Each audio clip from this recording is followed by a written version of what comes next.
Hey everybody, Paul here. In this video, we're going to be talking about something that I mentioned in a recent video of mine, which is a very important subject, something that needs to be addressed in a video entirely unto itself, which is the relationship between trauma and performance anxiety. Real uplifter, I know. But it's really important because I believe that this is something that is really underneath a lot of what people are dealing with when they're dealing with performance anxiety. It certainly was for me, and we'll talk just briefly about some of my experience with this and how I thought about trauma before this, and then coming to realize that maybe trauma was in fact something that was deeply embedded in these challenges around performance that I was dealing with, and how that really was the main shift that ultimately allowed me to overcome my performance anxiety. So in this video, we're going to be talking about ways that you can identify whether or not trauma may or may not be a factor in your stage fright, and also ways that you can go about addressing it if it is in fact something that you think is a factor. But before we get into that, we have to talk about what trauma actually is. What I want to do is share with you what I've learned over the course of a good 2 years, where I was deeply involved both in receiving a lot of trauma-informed work, but also really delving into the literature on trauma. And this was something, as I tend to do, I kind of get obsessed about things.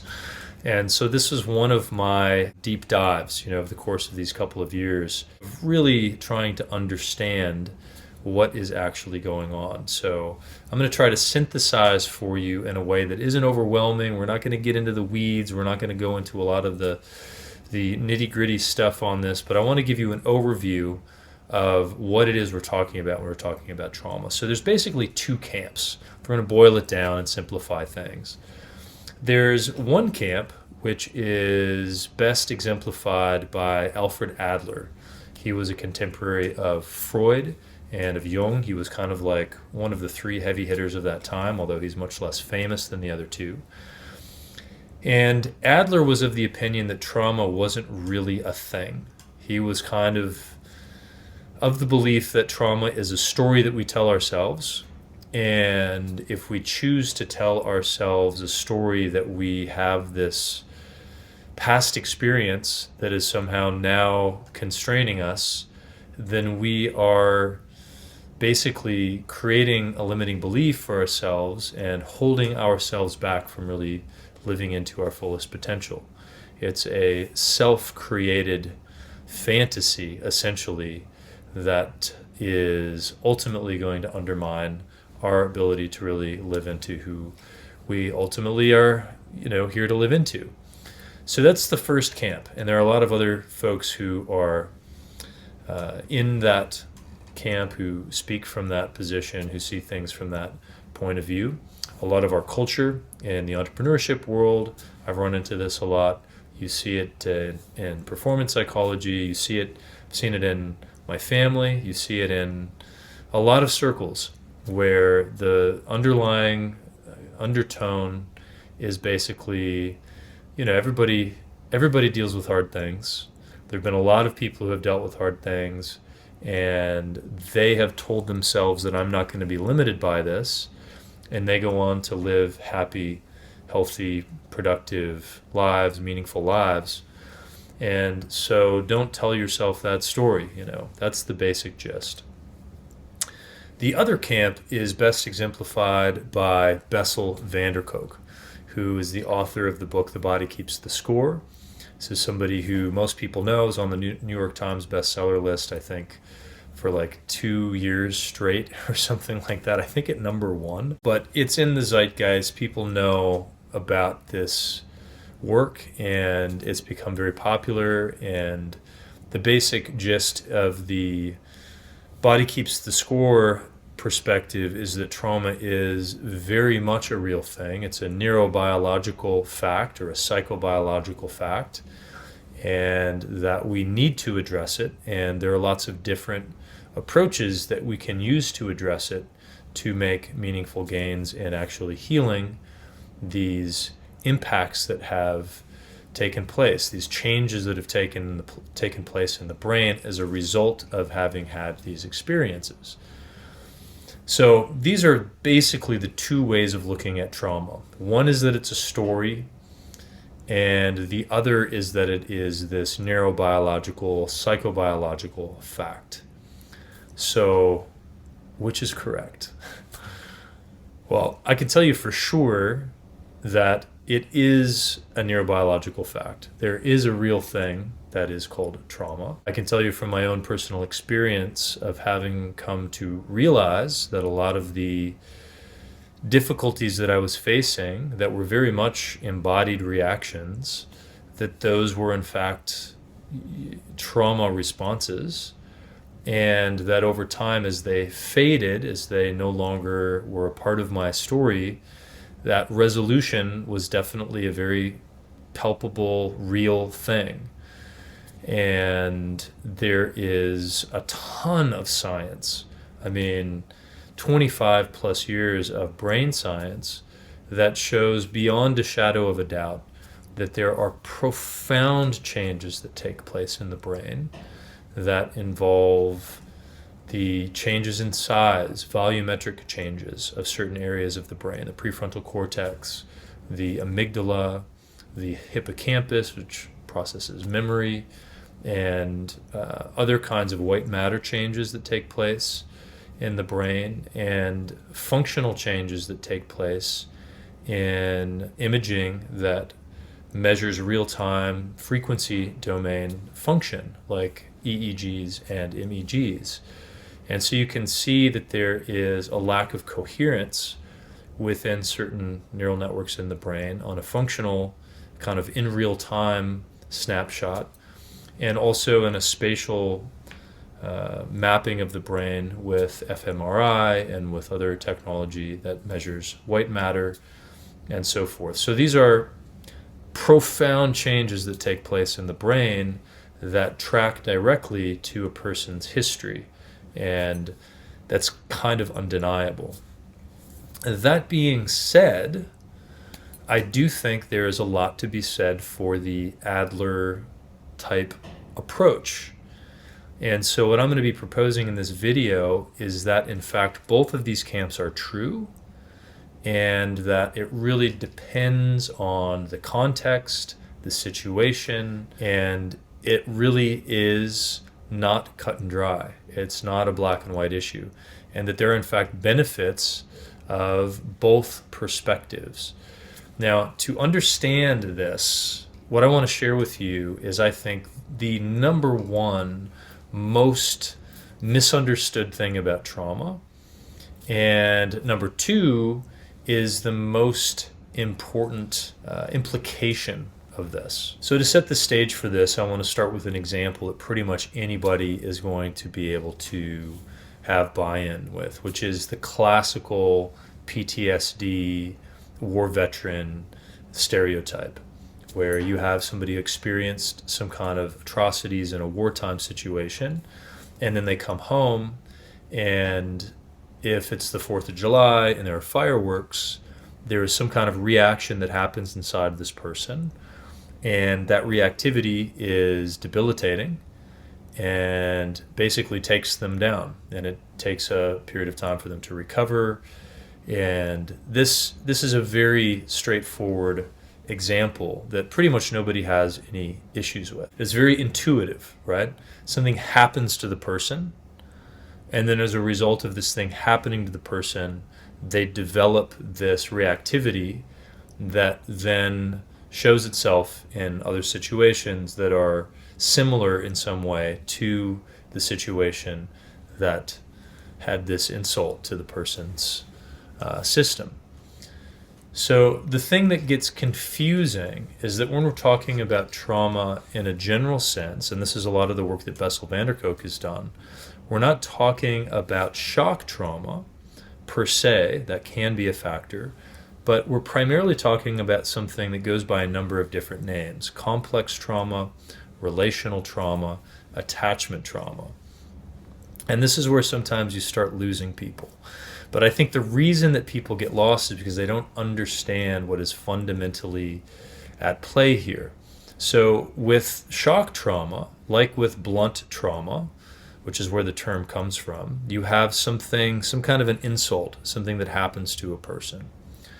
When you're talking about relational trauma and complex trauma, even though there almost always is some kind of an insult, the underlying factor in complex trauma isn't something that happens to somebody, it's something that doesn't happen to somebody. So this is the key insight. This is the number one thing that most people don't know about trauma. It's not fundamentally about what happens to somebody, it's about whether or not there were these attachment relationships such that when the child who is dependent on these attachment figures for this coherence, this connection, this attunement, dependent on them so that when they experience overwhelming experiences, that experience is distributed amongst the nervous systems. They kind of act as a unit. If you just imagine a mother and a child, when the child is overwhelmed and crying, and the mother nurtures the child and attunes to the child, the dyad becomes a unified, and this is functionally true. They become attuned in ways that are very measurable, and the mother's nervous system then serves to regulate the child's nervous system. So this is really key.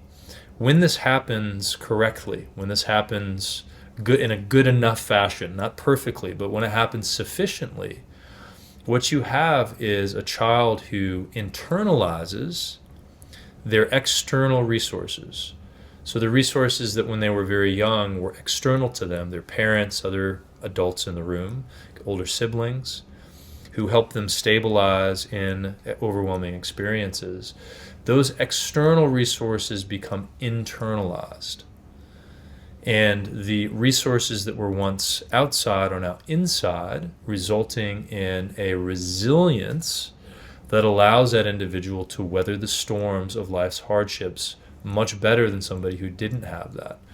So if we take the counterexample, somebody who doesn't have those external resources, or where those external resources are not consistent in certain ways, or where they're lacking in specific domains of a person's life, then there are weaknesses in those particular areas. And what that means is, long term, that person doesn't have the same kind of resilience when they face life's hardships. So if we take an example where you have two different people who experience, let's just say hypothetically, they experience the exact same traumatic experience. The person who has more internalized resilience is going to, first of all, have better relationships in their lives as a result of that. So they're going to have internal capacities and external relational capacities to metabolize that experience and go on what's understood to be a post-traumatic growth trajectory. So this is the anti-fragile constitution that Nassim Taleb talks about. Anti-fragility being that when something experiences stress, it actually gets stronger. It's not that it just survives. It's not that it just doesn't break, but it actually becomes stronger, more robust, more resilient. Whereas you take a child who is lacking in this underlying way, and in particular when you add on to that, which is the vast majority of the time, other insults, other traumas that are oftentimes relational in nature, you have an individual who doesn't have the resilience to handle that same stressful situation. So it's the same situation. Person A becomes stronger for it. They oftentimes look back and say, yeah, it was one of the most important things that ever happened to me. Whereas person B gets taken down by the situation. So this is the most important implication. We talked about the most important idea here, which is that underlying this type of trauma isn't the thing that happens to somebody, but what doesn't happen. This is the most important implication here, which is that the narrative dimension of our trauma is not one-to-one related. It's not a one-to-one relationship to what is actually going on under the hood in the person's nervous system, right? So I want to repeat that. The narrative dimension of the story about what happens to us does not give us a direct insight into whether or not there is a deep impact, what we'll call a neurobiological fact of trauma, right? Which is a profound change in the brain and extended nervous system that is disruptive and disrupts the person's life. So that neurobiological fact is not necessarily directly related to what it is that happened to a person. So this is really helpful when our intuitions come into play, when we're thinking about things that happen to us, things that happen to other people. We oftentimes do a kind of side-by-side comparison as we kind of weigh out, well, I don't know, is this really traumatic? Was this really traumatic? Is this really constitute a trauma? You know, this person over here they came from this part of the world during this terrible atrocity, and they lost, family members, and they had all of these experiences, and look at their life now. That's real trauma. This thing over here, that doesn't really seem like real trauma to me. That whole means of inquiry into whether or not something is trauma is just fundamentally flawed, because you cannot determine whether or not there is a neurobiological fact of trauma based on the narrative dimension of the story, right? So there's three kind of pieces to this, right? Just so we get clear on the moving parts that we're dealing with. So one is a traumatic event, right? When we're talking about trauma, that's a constant. Everybody agrees on that. This was a traumatic event. This is a very, very difficult thing that happened, okay? We can all agree, we can call that a trauma. That's fine. Then we have this question of the neurobiological fact of trauma. Does somebody go on to develop a robust, more resilient constitution? Do they go on a post-traumatic growth curve and their nervous system is healthy and well adapted? Or does the person go down a post-traumatic stress trajectory and they do have something in their neurobiology that is a neurobiological fact of trauma? And then we have the story, we have the narrative dimension, right? So we have these three moving parts.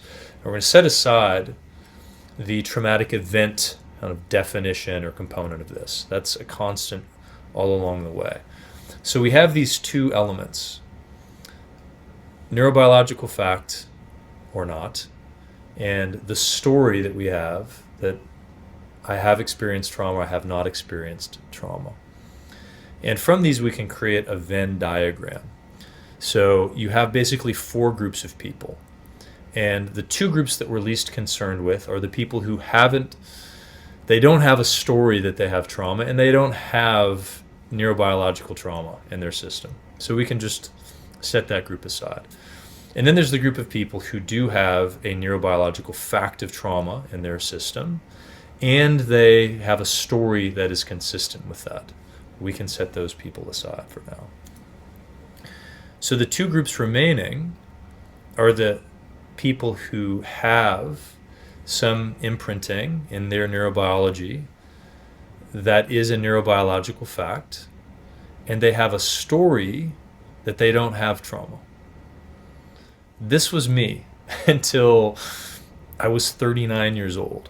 I was very resistant, very allergic to the word. I was a trauma denier until I was 39 years old. So there was a fundamental mismatch between what I ultimately came to realize was a very deeply conditioned, very deeply instantiated reactivity that was best understood through the lens of trauma. And I had a story that was like, no, that's my anxiety. I'm just introverted. That's my social anxiety. That's my ADD. I had all of these different things that all had their own elements of truth to them, but it allowed me to not have the trauma conversation. I could talk about my anxiety, and we could talk about things that we can do for anxiety. I could talk about being an introvert, and my batteries are getting drained, so I'm just going to stay where my batteries don't get drained. We can talk about my ADD as its own thing without having to really get to the heart of the matter and face the things that we're wanting to hide and motivating me to not talk about it in terms of trauma. So that's camp one. And the concern is very clear. If you've got something that is actually going on, you need the right diagnosis to be able to get to what the problem is. If you've got headaches and they're being caused by a brain tumor, you need to know that that's what's causing the headaches if you actually want to address the problem effectively. So then you have the other group, which is also really important to recognize. These are the people who don't have a neurobiological fact of trauma in their psychobiology, and who have a story that they do have trauma, right? This is a thing. So, and then there's a whole spectrum. I do not believe at all that it's an either or. I think it's really complex. I think that everybody has some degree of reactivity that, if you really want to be technical about it, probably is this kind of trauma reaction. But for most people, I think that is so small that it doesn't merit labeling it in that way. And then the spectrum goes all the way down to people who are extremely constrained and affected by it. And there's everything in between, where people are perfectly fine and perfectly functional in lots of areas of their lives, but then in this particular part of their life, or in that particular part of their life, they're affected. So I'm simplifying things for the sake of explanation. But these are the main challenges that we're dealing with, is people who are saying, I have trauma, that's why I can't do X, Y, or Z, when in fact it is, as Adler would say, for the most part, a story that they're telling. And the best advice would be something from somebody like Adler, which would be to let go of the story and take the reins of your life and stop with the self-limiting beliefs. Whereas the best thing to tell somebody like myself is, hey, have you thought about trauma as a possibility? Because you check a lot of boxes here. And it's even more complicated than this, because what I have found on my journey is that as you start to recover connection and you start to recover capacities and competencies and all of the different areas of your life, you start to heal and you kind of return back to yourself. It doesn't happen all at once. And there is still the story that you have that was consistent, as mine ultimately became, that is consistent with having this neurobiological fact. But as you start to heal, all of a sudden those constraints start to open up, and all of a sudden you do have capacities to do things. You aren't in a straitjacket in the same way that you were before. And so you still have to confront the story and say, okay, well, that was the accurate story up until now, but now there's this growth happening, and so now I have to adopt more of an Adlerian kind of a story rather than a van der Kolkian story. And then even for me, after many years now of not having really any of this kind of reactivity that I had become so accustomed to, just recently I had an experience, a music performance experience actually, performing in the living room of a friend. These were people that I was very close to during the time that I was really locked in with this stuff. And even though I'd been performing frequently over the past year and experiencing anxiety over the past year, but the kind of anxiety, we're going to be getting to this, the kind of anxiety you can reframe as excitement, it wasn't the same thing I used to contend with at all. I had one of those reactions, and it stuck with me for like 2 days. It wasn't as bad as it used to be. It wasn't as all-consuming, but it was definitely that thing. This is after 4 or 5 years of not having these kinds of issues. So that's the trauma frame, right? So there are times and places, depending on the context, that it's more appropriate, more effective, more accurate where the map is actually going to fit the terrain when you're talking about things in terms of trauma. And then there are other times where the map is going to fit the terrain when you say, you know what, I think this is just a story I'm telling myself, and I'm not going to tell myself that anymore. I'm actually going to tell myself the opposite story. All right, so how do you go about differentiating between normal performance anxiety, normal nerves, because everybody talks about performance anxiety. This is not something that is reserved to just people who have a history of trauma or who have a neurobiological fact of trauma. This is something that everybody talks about. So how do you differentiate between something that is rooted in trauma versus something that is not rooted in trauma? So the first advice that I would give is do these strategies and techniques that are offered work. The things that are working for other people with anxiety, are they working for you? So these are the things that Adler would advise, or things that are common in cognitive behavioral therapy, things that are common in Stoicism, which are what I consider to be top-down levers. So you are deciding up top that you're going to think about something a certain way, that you're going to keep your attention focused on something, that you are going to reappraise or reframe the situation. Instead of it being anxiety, I'm going to reframe it or reappraise this as being excitement. You tell yourself the physiology is identical in both situations, and therefore I'm just going to reframe this as excitement. Exposure, you just got to keep doing it. You just got to lean into the fear, let fear be your compass. If you keep on doing it, you will get better. It worked for me, it worked for my friend, it works for everybody. You just got to keep doing it and it'll get better. So the question is it getting better? Does the advice that most people are giving work or not?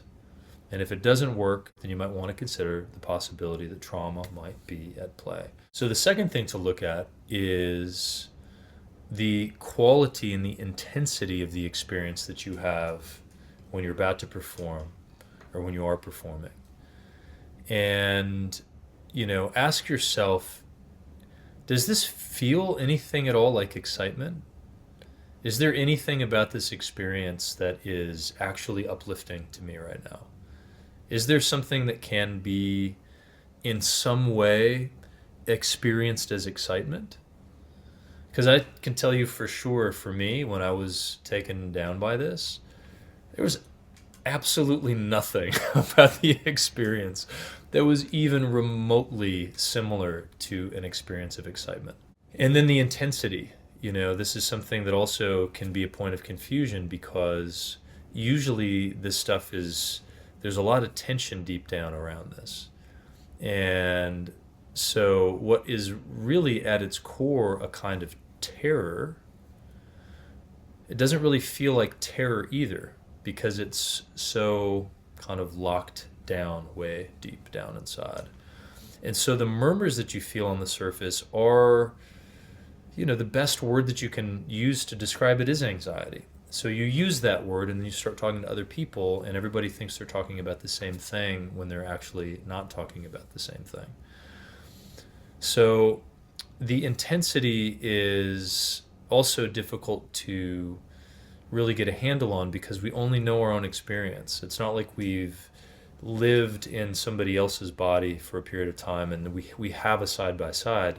We've lived with these things our whole life. So it takes a little bit of perspective taking and imagination, and I would say kind of intuition when you're around other people, and just kind of taking stock of, based on how you sense them, how they're feeling.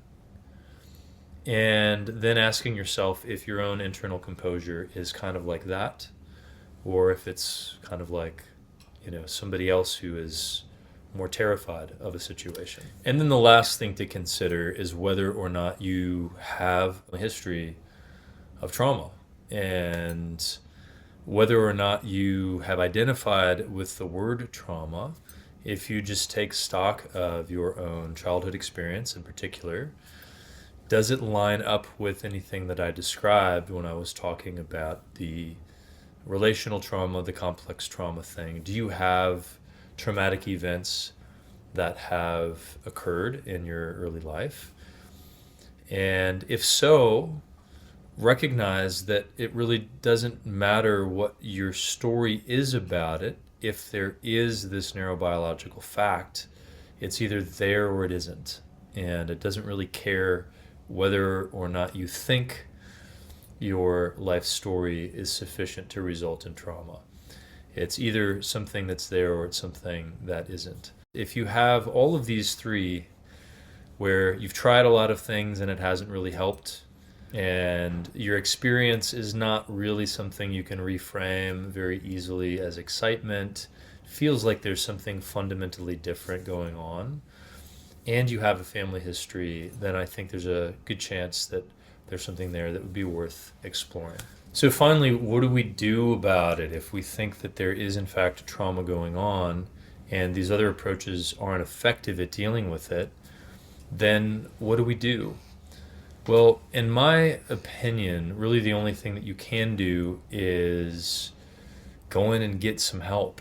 You've got to find people in the trauma community, in the community of trauma therapy and other trauma work, that you resonate with, that you feel a connection to, that you feel drawn to, you feel a rapport with, and find your way into some trauma work. It's very much like taking your car into the shop.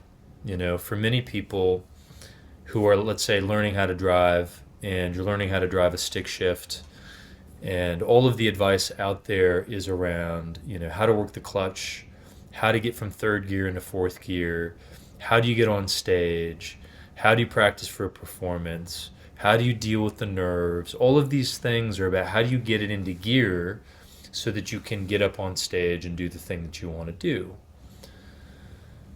Well, if you have something that's like broken in the clutch system, it doesn't matter how much you learn about how to work the clutch and how to shift it into fourth gear. Like, you've got to take it in and get it worked on. And, you know, it's a journey. It's a process. It's a kind of a poor analogy because you don't just take it in and have somebody fix it. You have to be very invested in the process. It's a very personal, inclusive process that really brings into the mix all aspects of your life. It's not just about musical performance and fixing something so that you can achieve this goal. It is much more comprehensive than that. But the fact remains that even though for some people who may have, you know, a little bit of rust on there, I don't know anything about how these things work, but, you know, let's say it's a little bit rusty with the clutch, and they have a hard time getting going, but the more they do it, they kind of work through that, and they're able to get it, you know, working, and they're able to get up to speed, and they're able to get up on stage. That is true for some people. Some people don't have any rust on their gears. Some people don't have any of those kinds of issues, and they just go and they're off to the races. But if you keep finding yourself broken down by the side of the road, you're trying to get on the on-ramp onto the freeway, following more advice about how to get it into gear with these top-down strategies, if it's not working, then you've got to consider something else. So most trauma work is based in some kind of a bottom-up approach. And I'm not going to get into the details about that, but it is not something where you kind of decide, this is how I'm going to think about something, this is my decision about what I'm going to do, these are the actions I'm going to take. It's more of a relational container with a therapist or with a trauma-informed body worker or whatever the work is. It's something where, as in the case of the PTSD survivor with fireworks, and as in the case of the young child who was connecting to their mother when they're going through an overwhelming situation, there's a relational component where the relational dynamic is such where your nervous system learns from the bottom up through those interactions how to be healthy again, how to be connected again, how to be present again, not pulled into the reactivity from the past, but how to actually be present to the present moment in the depths of your being. So the depths of your being know the fireworks are not a threat. Even though your brain can tell you these are safe, deep inside, there's something inside that is saying, holy shit, they're shooting at us again, right? So it's this deeper bottom-up component where there's kind of a relearning through these relational containers, in these relational containers, that then spills out into the relationships in your life. And the relationships in your life then become opportunities for you to grow and learn and become more of who you are. So it's a very different way of going about it. But then the beauty is that once you kind of establish this bottom-up process, all of a sudden, all of these top-down strategies become available to you again. So the things that didn't work before, the reappraisal, the breathing exercises, the mindfulness practices, the ways that you can focus on this thing and make sure you're not letting these thoughts intrude, all of that stuff all of a sudden starts to work again. So if you've struggled to find any kind of benefit from those kinds of practices, as I did for decades, rest assured, if you do resolve some of these deeper things, those tools in the toolkit will become useful again at some point in time. So I hope you found this useful. I hope you found it helpful. This isn't always the most cheerful conversation, but it's one that we need to have, because there are a lot of people out there who are struggling in the ways that I was struggling, who don't know what it is that's actually going on. And so they end up never being able to really realize their dreams, even if their dreams are just very humble, just very reasonable. I want to be able to play around a campfire, or I want to be able to play a song at this particular event, or I want to get up and sing, or I want to, there's this desire that we have as musically inclined people to express ourselves musically, to participate, to engage musically. And a lot of people aren't able to allow that to blossom, and they don't know why. So I hope this finds its way to people and helps them, open some doors that maybe they hadn't considered previously. So thank you for being here, and see you next time.